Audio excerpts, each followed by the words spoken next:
What do I need to do to sell a cosmetic product in Canada? Welcome to this installment of NextReg on Compliance. My name is Mike Moffat. I'm the Director of Communications here at NextReg. Recently, a client wanted to know what are the labeling steps that they need to take in order to sell a new cosmetic product in Canada. It's a nice, straightforward question because there are really sort of four major things that companies need to do.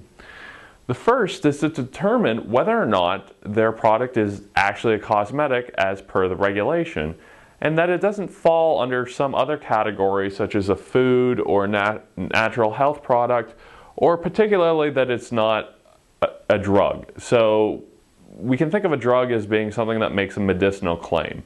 So you want to make sure that the label that you design for your cosmetic products is not making any claims of a medical or medicinal nature. If it does, it falls under the drug regulations. So assuming that this is okay, then we're not making any claims of a medicinal nature, this product doesn't actually fall under food or a natural health product, then we can move on to step two. Step two is to examine the Canadian cosmetic regulations, which lay out what needs to appear on a cosmetic label in Canada. So these are symbols, text, that sort of thing, as well as your inky ingredient list, so your ingredient list with all the inky names on the label. The third thing you want to do is that, assuming you're going to be selling in Quebec, Quebec is about 25% of the Canadian market, so chances are if you're selling in Canada, you'll be selling in the province of Quebec.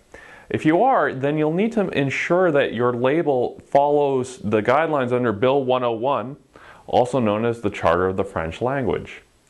So the upshot is you have to make sure that all your marketing text and that sort of thing is in both French and English. So basically everything on your label, except your inky ingredient list, needs to be in both French and English.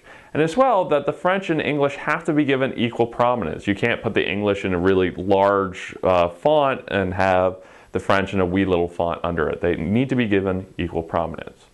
So after we've designed our label to be compliant with Bill 101, the final thing we need to do when we start marketing or selling our cosmetic product is to fill out what's known as a cosmetic notification form.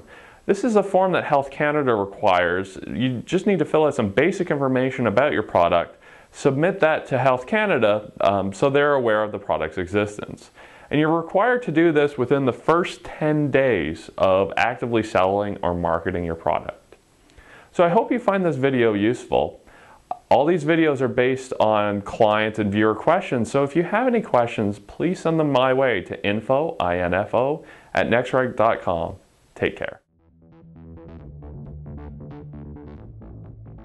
This presentation and all the information contained herein is not intended to replace or be used in place of the judgment of a qualified regulatory compliance professional. The opinions expressed are those of NextReg Compliance at the time the presentation was recorded. Regulations and interpretations of regulations can change rapidly, so please consult a qualified regulatory compliance professional before starting any project.